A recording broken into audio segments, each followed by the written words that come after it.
This is The Vibe. Well, unfortunately, I have some sad news. This is the final ever show of me being 17. Welcome back to the Vibe Media Football Show. As Ben said, welcome back to the Vibe Sport. And this time of year, just before this exact international break, is one where a lot of managers fear, because it's usually the one where we get the first few sackings. The manager's already been a few movings around. Obviously, Barnsley got a new manager, and now Sheffield Wednesday are now looking for a new manager, which, you know, from my perspective as a fan, not surprising. I really, you know, I think we'd only won not like one of his last 6 games, so ridiculous like that. It would poor, not scoring goals, not doing all quality at the squad. As Owen just came out and said, well, it's right time to move on. It's time to go. Pretty much. Well, Pons, Yes. we are joined also in the studio by Jack. Hello. I'll introduce you. And I'm Ben, obviously. Yeah. Do you want to get some of your emotions out, Pons? Because you're looking pretty crazy at the minute. But he looks kind of happy at the same time because he realises that Gary Monk's not his I colour can't see his eyes. Yeah, like, see his new glasses with a bit of pen at Aspen's one, but it were definitely expected, and he's quite glad that he's gone, but he's not gone on horrible terms as such. He said his goodbyes, and he's posted that to us on things like Twitter and that. So he said what he's needed to say. It's all been taken, we good at faith in that, but we are looking for a manager in the next 9 days. So Well, I wouldn't put your bets on it, because Barnsley tend to take about 3 or 4 weeks before you actually fetch a new manager. He's wanting one apparently before the game against Preston, but if not, we'll probably just have Lee Bullen for that. I suppose you're quite lucky at the fact that it's an international break. Yeah, It's come at a good time. Because then what you've got to think about is they've got that international break, and if all the players that aren't on international duty, they get to meet the manager then, they get to have a few training sessions with him, so it's like that in it, and there's no game to actually need to play. You get that couple of weeks before. Well, apparently there were indications that this were all planned as such. Yeah. Because as chairman, Chancellor, who don't normally do this, but he came out to speak to the press the other week. He called a press conference, I think it was a few days ago actually. I think he spoke for some people even said a couple of hours. Wow. I remember apparently it were a long press conference. He were addressing every single bit up, like top to bottom regarding, finance at club, everything at club. He went for a massive thing. He told us apparently that we'd lost out on a 8 to 9 figure investment, okay, like from a sponsor, something like that. So we were going on about all of that. So it were kind of obvious that something was brewing if he's come out and spoke so in detail about everything that's gone off. Mm-hmm. The coaches, we are at a very good season to actually pick up a new coach. There's a lot of coaches that are experienced ones that have let off. Paul Cook's in the run-in. I think he got sacked by Wigan, didn't he, due to financial. Whatever it was, whether he left or got sacked, it was just that whole situation with Wigan, weren't it? Running. Another one that's not cropped up for a while in management is Tony Pulis. Yeah. That's boring football, though. He's boring. He's apparently the favourite for the job. Oh, dear. Yeah. Well, it fits with Wednesday, though, doesn't it? Boring club. To be fair, I'd say if he is going to play defensive a lot, it might work, but it might not. It's going to work either way, but no. A lot of the fans are not happy about that. Same with Sol Campbell, who's also linked with this job. There's always going to be loads linked. That doesn't necessarily mean that they're actually. Barnsley were linked with Eddie Howe. Yeah, Sky Sports have. I think Sky Sports have brought 2 names out on their own sources, which is not free. Tony, they asked us earlier how I would feel about Tony Pulis. That didn't get a good reception. Well, why would it? Exactly. They asked us about Sol Campbell, and they also asked us about. Is it Phil Neville? You said Phil Neville. Yeah, The weird that's thing it. is that you've got to look at is like Yeah, Tony Pulis has managed it in Premier League, but it was such boring football to watch. Even in Championship, it was boring football. Well, that's what you've got to think about. Do you want to see exciting football? Do you want to attack, or do you just want to sit back like Tony Pulis? We've got players to do the exciting football. It's just, I want someone that's going to utilise the play. Yeah. You know, we managed to bring 9 players in off a -12 deduction. I don't think there's many clubs that could do that, to be fair. No, they're in legally anyway. Yeah, but to bring calibre of players that we brought in on like a deduction, just, you need someone that can utilise them players. And we thought, well, let's start. It's alright, we've got to win against Cardiff, you've got to win. Once we got that win against Cardiff, that were it, I think. There were literally no else. We lost 3-0 to Rotherham, and Rotherham were having the same problems as us. They were having all at ball, all at possession, but they weren't scoring. Yeah. And it was just one of them games where they took the chances and we couldn't. Yeah. Well, the thing is, though, there's the typical argument that Wednesday have so many strikers, or have had so many strikers, but you've still got a scoring problem. Yeah, we've got. Well, it's got a little better. Obviously, in some we got rid of a few actually. I agree we should have probably held on to Fletcher, but Fletcher's gone to Stoke and done all right. No, we obviously brought in the 2 players that we wanted to bring in. Yeah. Patterson and we wanted to bring back Windass. Windass is, I don't even know, sometimes he plays a striker. Rhodes actually got into the squad against Millwall after a while. See, this is the problem is, we are strikers, they get picked one week and then they get dropped. So Rhodes, I don't think it's been around that much even. So it's knocking the form a bit here. I think Wednesday is so hell-bent on trying to get Rhodes to play well. I know. When you're not going to be able to do that because he is nowhere near a £10 million player. He's about a 10 grand player. He's not good enough for Championship. He weren't. Exactly. He were good in his younger days, but you could see even at Middlesbrough that he was starting to go down a little bit. He'd fallen in pecking order there, and he just didn't look like he were pulling himself back up. Exactly. So, I don't know, resources that we had, I don't think we even needed another striker when we signed him, because we had, it pains me that Zhao's gone on to Rennes. He's doing all right, but he did all right for us. But the problem with a player like him is he's lazy, and he does that for Reading as well. He could be if he had the all the have you seen his shots? His shots are incredible. Like the accuracy of his shots, are ridiculous. If he had like the he's got good pace as well. If he weren't lazy and he kept he kept himself to an high level, he could easily fit into a Premier League team. The thing is that you've got to think about, and you said this all about Zhao and stuff. From my experience, Reading have played Barnsley this season, and Zhao were a cheat, and I think that's where he's losing out, because he were diving all over the place. Yeah, that's what he did. He used to. We had players that used to do things like that. They used to put the send down. They used to. So there's been a big rotation in players, and Gary Monk's obviously led this. He said that he was sad that he couldn't finish Project off. But what project did he have to get you relegated?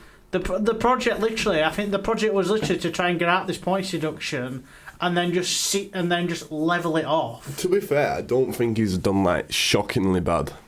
I think the fact that he's brought the points reduction back early. Don't forget that we had 6 points added on because we got it taken down, so we'd still only be.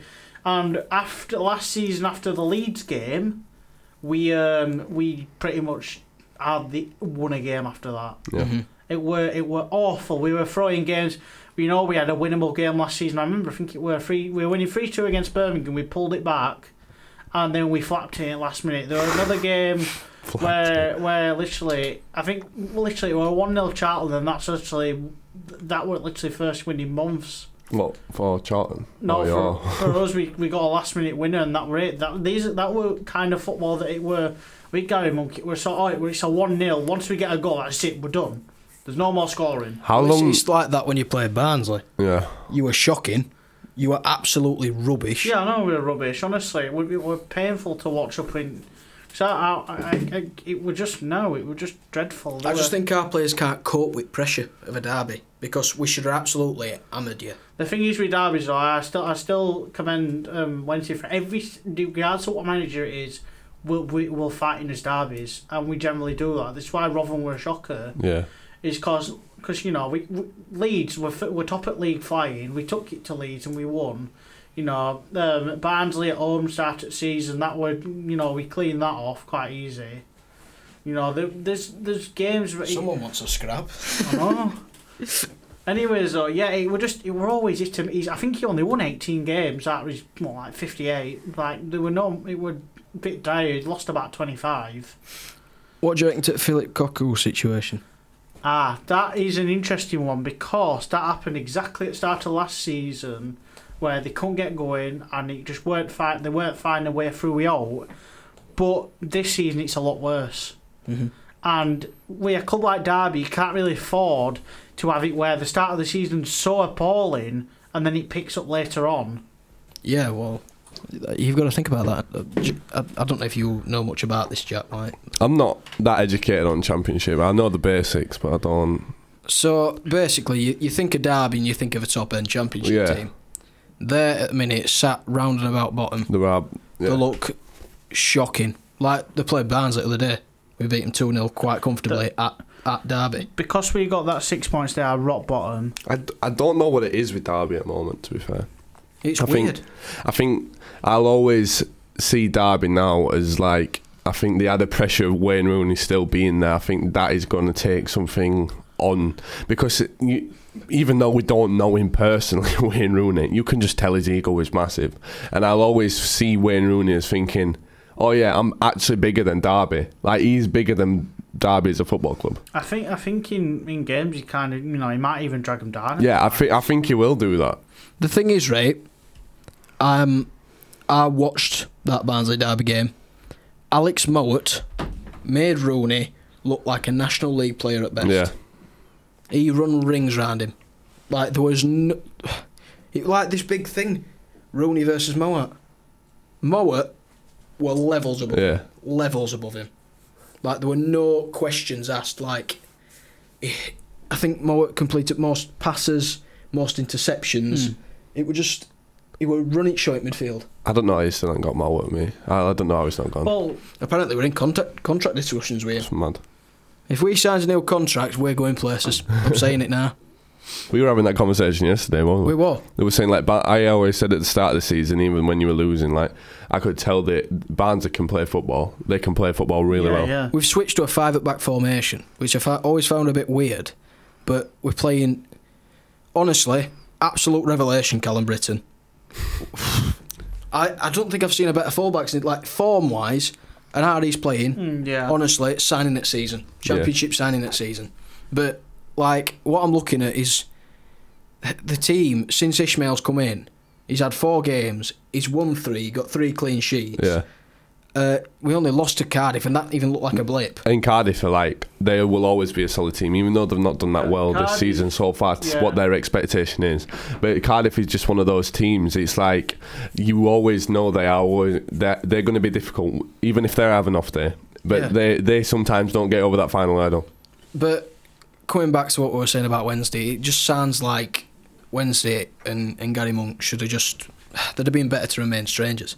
Right, well, I want to talk to you about Greg Clark, FA chairman. Do you know what's gone off? Have any of you heard what's gone off? I know what's gone off. Yeah. It's not right. I mean, I'm glad he's done that. To be fair, resigned. It were a good. I think he needed to do it because I mean, what you've got to think about is that there's so much like campaigns. There's so many campaigns and stuff for racism in football and getting it kicked out, and And then when the chairman is doing stuff like that, it's like there's no point in him being in that position. Like, he should never be that high up. It's so stressful to look at and read because it's like It's not going to get kicked out if the person in charge is Exactly. It doesn't make sense. I can imagine for all these campaigns, I bet it's so demoralising, them putting so much work in and getting all these problems, trying to fix it all out. And then when you actually realise who's in charge of all of this, it's just like, well... Well, did you see the comment he made? Yeah. Yeah. Saw the multiple comments he made.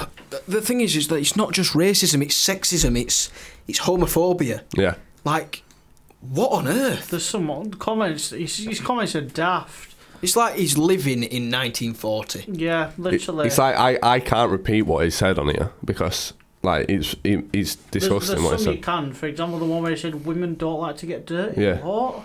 Like they don't like the ball being kicked at them too hard and stuff like that. It's like, come on, pal. It's ridiculous, isn't it? It's stupid. I mean, we sort of sat here and it's like, here we go again. We're talking about racism in football again. It's like, You gotta. but I've had enough of it. Yeah. I have had enough of it.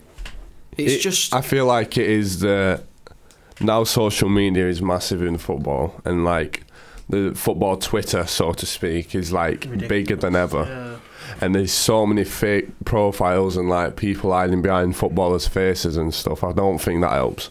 No. Like there's literally like 15-year-old kids who are not educated on anything, like dropping themselves in the deep end and saying stuff what they will completely regret down the line. Exactly. And then there's also like 45, 50-year-old men on Facebook and Twitter just making comments what is literally like, you are this age and I've got more wisdom at 4 than you had in your entire life. Well, it's like that, innit? Because the 56-year-old bloke's making them comments. It might have been fine when you were a kid. It might have been just shrugged off as you were a kid because nobody thought of anything of it. But it's 21st century now. Wake up. Yeah. It's like it doesn't make sense as well because like I can guarantee as well someone who may watch this or like listen to this now, they probably disagree with what we're saying. Like that one person in this, we don't know how many are listening at this moment in time. No, we don't. There can be one person shaking their head now and thinking, you know what, they are just completely waffling.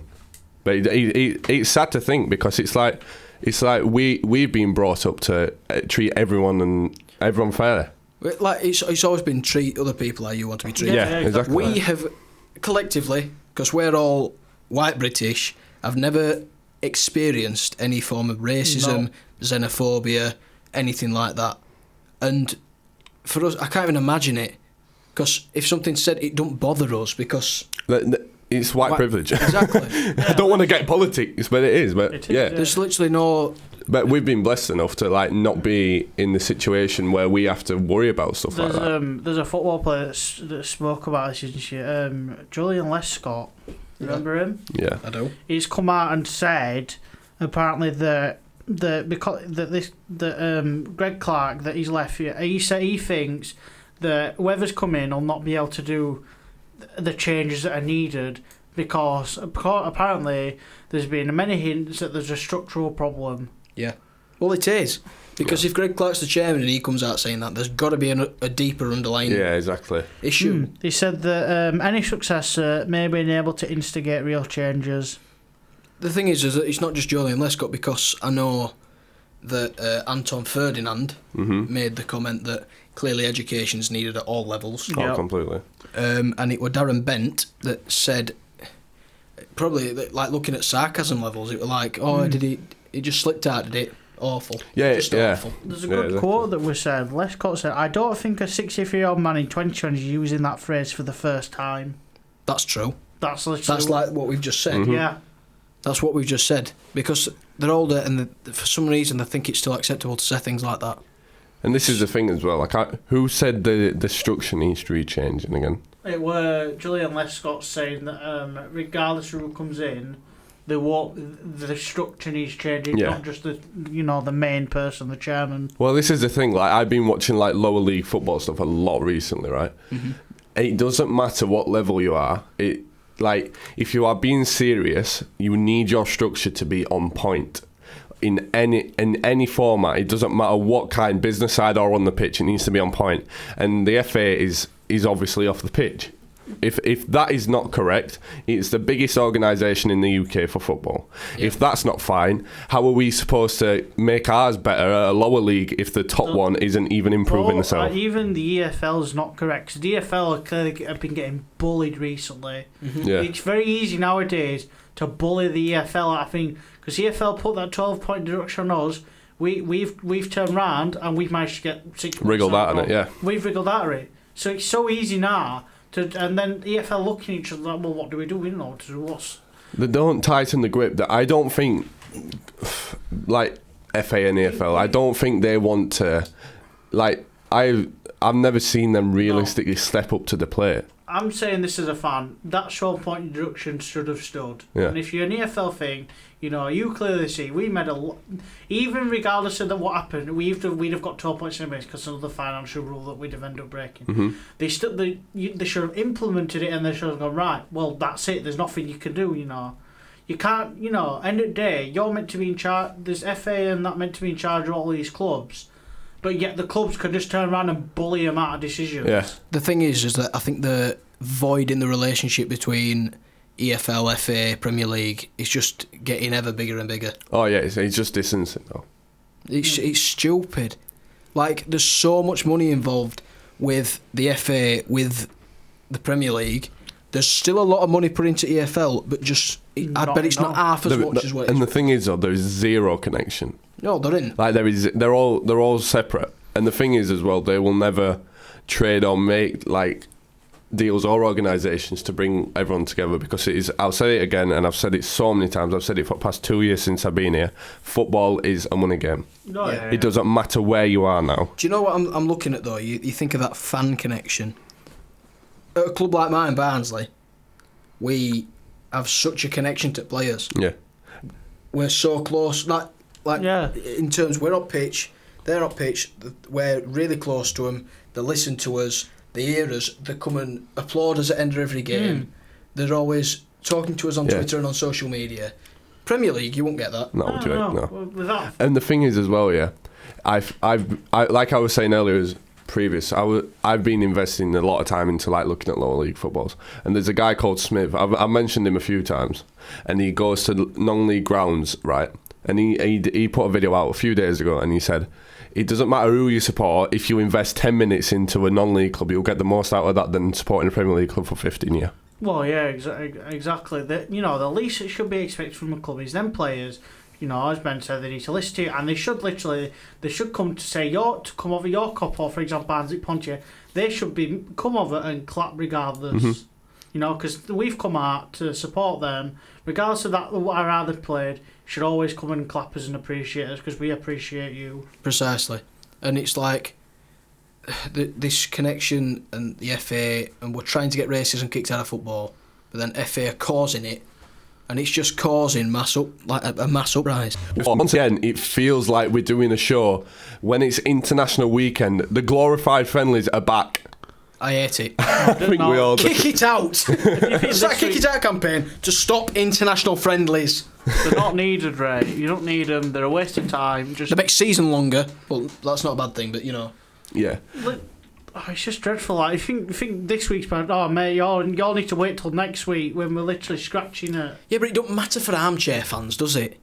No. It's a football on the telly like usual. No, yeah, football's still on telly for you. Well, it's still on telly for us because we can't go see it. But and now non-league is not allowed to be played because of COVID. So I'm going to say, apparently Barnsley Council went down to Woodsboro the other week, didn't they? And they said, "Oh, you're not social distancing on pitch." Yeah, they did. It's like what? I was at that game as well when they came down. Were you? Yeah. The council and the government are winding me up.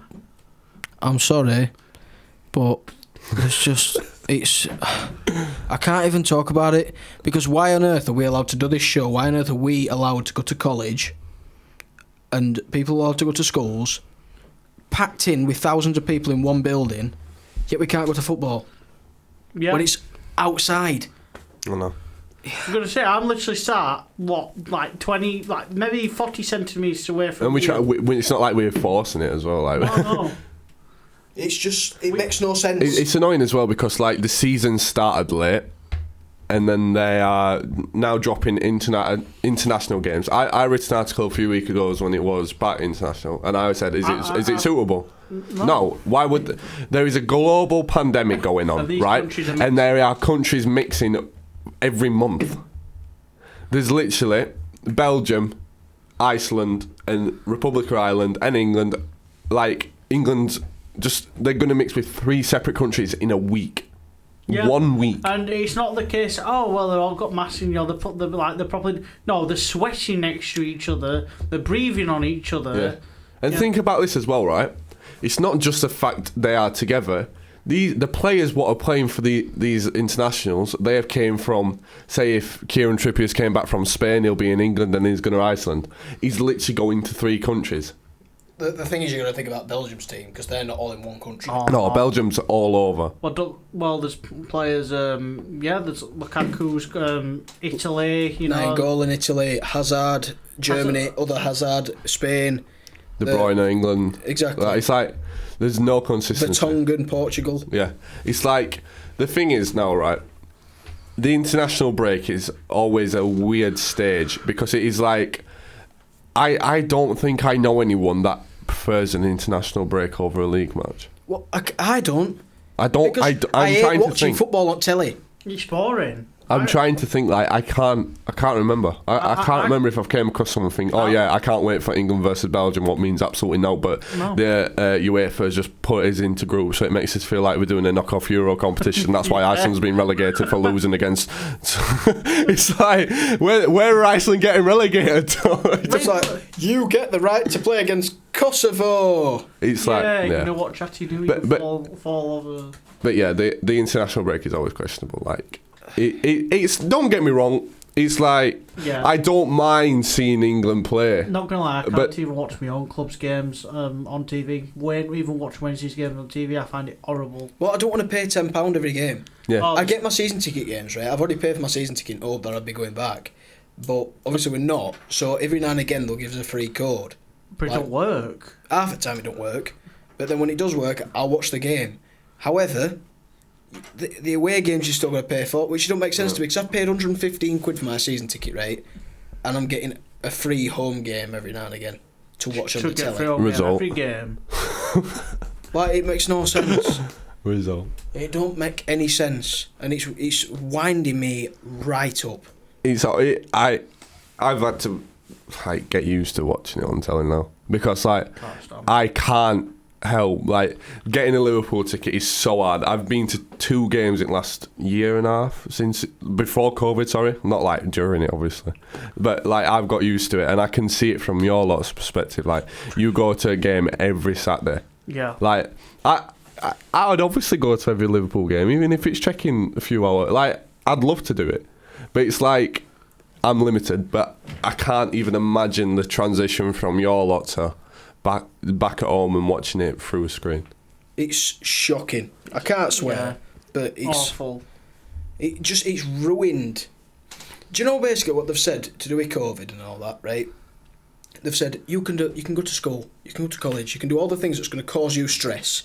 But once you want to enjoy yourself, no way, Jose. Oh, it's all right. We can sit in the studio, but if we got his socks and his boots and went to the football pitch now, got to distance. You know what it is, right?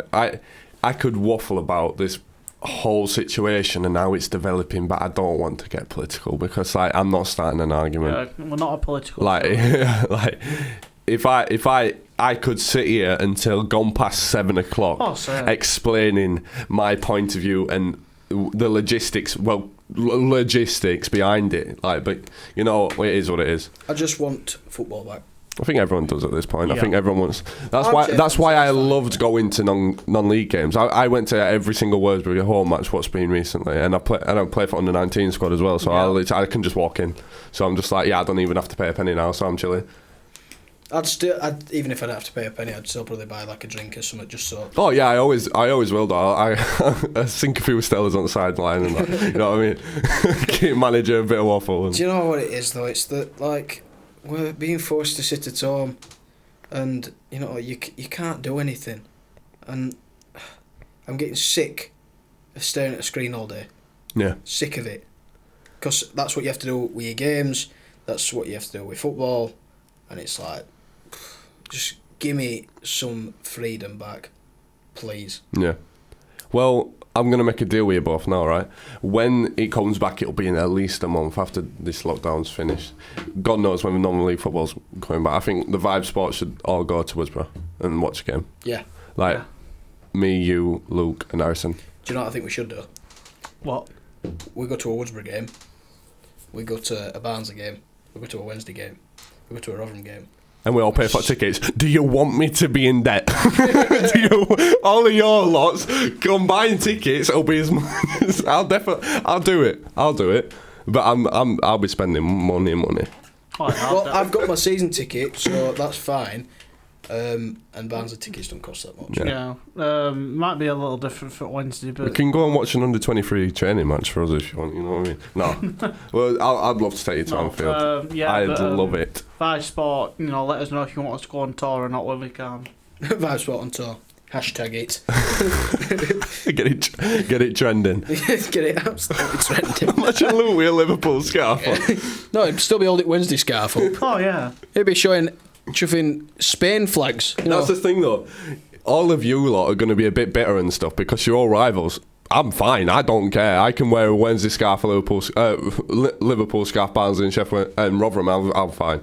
The thing what you all could love do though, lost. Jack, I think if we went to Old Barnsley Wednesday, we'd be sat at Barnsley End. Oh, yeah. Sitting at away end.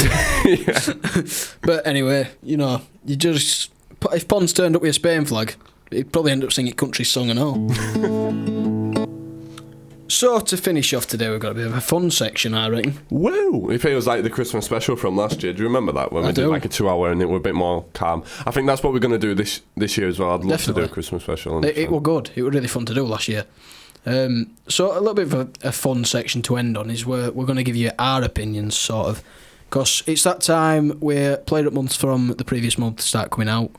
So what we're going to do is we're going to say, like, obviously the Premier League. That's a separate thing in itself. You've got to say who you think the Premier League player of the month is. Mm-hmm. Then Jack, you being a Liverpool fan, you're going to give us your perspective on who you think, and we'll have a discussion about it, who you think is Liverpool's player of the month. Pons, then we're going to go to you. Mm-hmm. You've been a Wednesday fan. You're going to let us know your Wednesday player of the month. Got so many choices, honestly. What? Because you've been terrible. Yeah.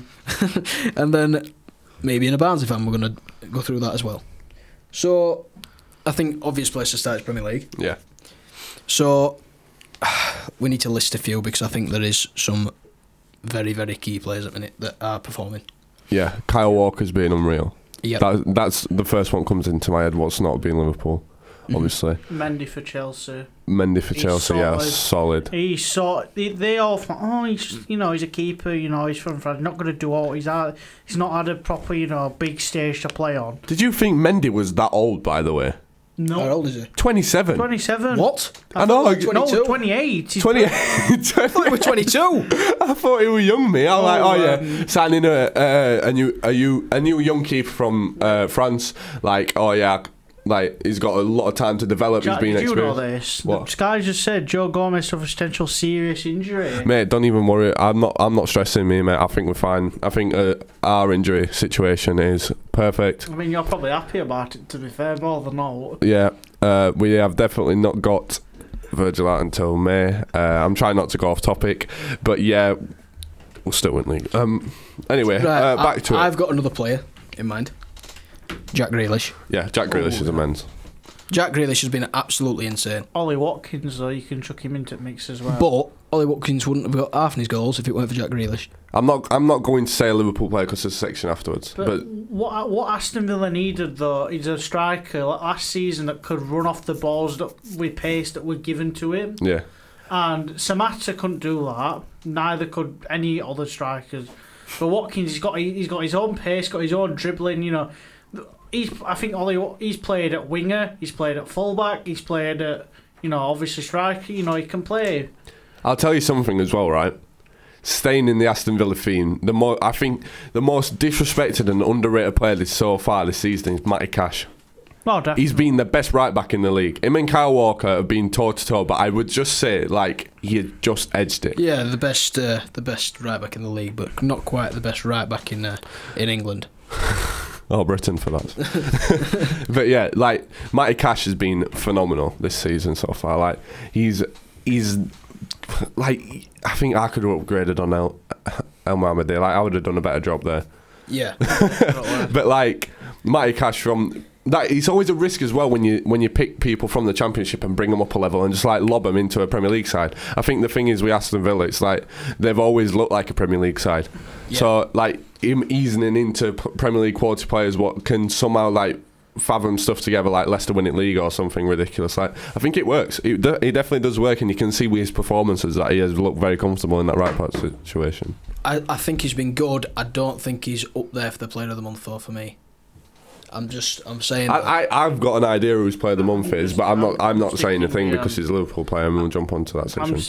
I'm sticking with Mendy. I'm going to You say I'm saying Mendy? Grealish. I'm saying Grealish as well. The thing though with Mendy is the amount of impact that he's made. He's completely changed it. Yeah. Completely He has, changed. and he's solidified that goalkeeper spot, and obviously he's shown how bad Kepa is. Literally, Mendy, he's been clear. He's clearing his lines. He's making all these basic saves, which you should be making as a keeper. But because it's Chelsea's backline, like, wait, why have they looked comfortable? Yeah. He's a 6'6" keeper. He can literally get to. He's been getting to pretty much. Everything's basic. He's good on it. He's good in his line. He's good in his positioning. I think. Who was the keeper that Chelsea had before Kepa, who was also 6'6"? Is it Petr Thibaut Cech? Courtois, mate. Oh, Courtois. Well, Petr Cech's back now, isn't he? Yeah. Courtois. And it sort of reminds me of that. Courtois was Yeah. a very good. But obviously, he's not doing bad at Madrid now, but he's still for Chelsea. He was. Yeah. And that's the thing, though. Mendy's got that spot down for 7 years. Like, you can be a goalkeeper until you're 35. Yeah. Exactly. So, don't Buffon still play? Like Buffon. now and again? Buffons, yeah. I think he's more of a bench. He's like a cup keeper. He's like a Dean Henderson at Man United. He plays all the cup What's games. happened to Chesney? He's gone insane. That's Arsenal though for you, that, and it just brings it down. As soon as Buffon, he were creeping in on Buffon's number one, yeah, and then as soon as Buffon went to Paris, he just sparked. That's what it was. He just literally. He's probably one of the best keepers in Europe now. He's gone. He's been given that space and he's developed into it. But yeah, developer anyway. at Arsenal. He was stuck So on- for Premier League Player of the Month, I'm putting down Grealish. I'm saying Grealish. No, I think I can't. Luke's saying Mendy. Yeah, but I can definitely see your Mendy shout 100%. Yeah, same. Yeah. But you've got to give it to Grealish. I don't know how he's still at Aston Villa, but He's just signed a new contract. I don't know how Wait, Mason Mount's starting over him in Chelsea, England. That's Southgate. Don't Yeah. get me onto that. Southgate, he's even bought I can bloody put- Bellingham into yeah. the mix now. This time next week, me and Luke are going to be sat here getting this Southgate slander because he started Mason Mount saying he needs more pace up top when Jadon Sancho sat on bench. Yep. So I'm just preparing myself for that. We'll Yeah. write that down in a note already because that's a guarantee. Right, shifting on. Liverpool.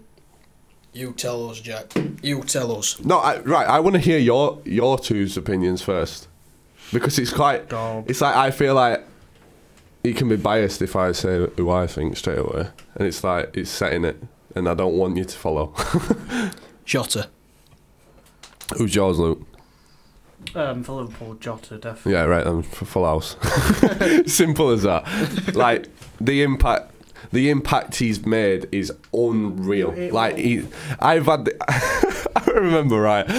It was just before the season started, and I was sat with two of my mates at the pub, and I was having this conversation, and it was like we signed Jota. I don't think we even signed him. It was like we already agreed personal terms, and it was about to go through, and it was like, oh yeah. He was like, oh, you can get someone miles better for 35 million. I went, 45 million. That's a turn. I like, what?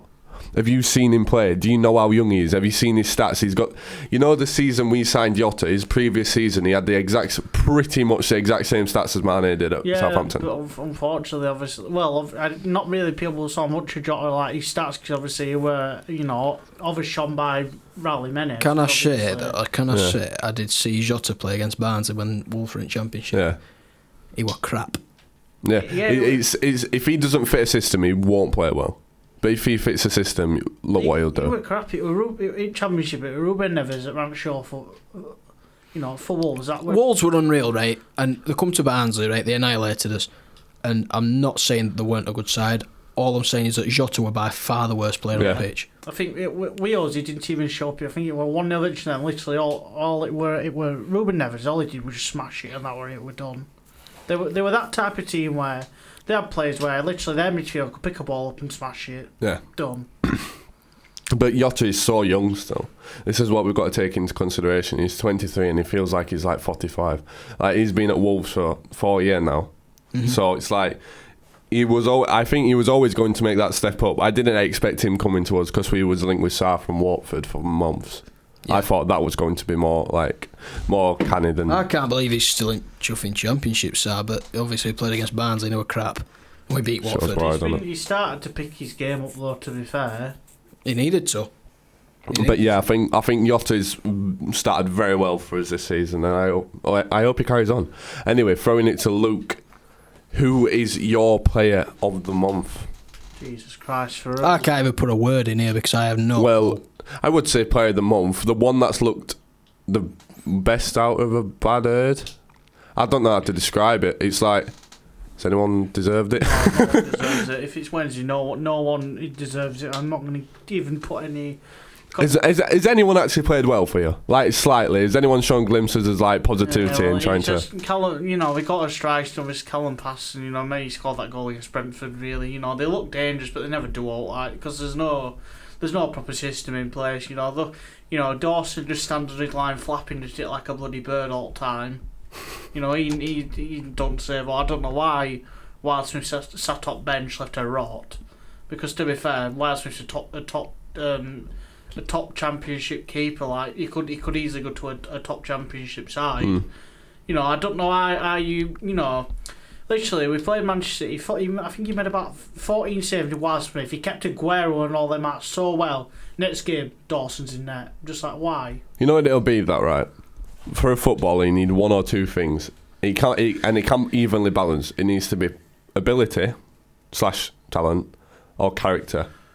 If he's not got character, I don't have a clue how he's in that team. Cameron Dawson, I watched him. I think it was last season when we had Steve Bruce against Preston. He saw Tom Lees backing up. You're thinking, mate, Dawson, you're going to communicate that you're there. You're going to line.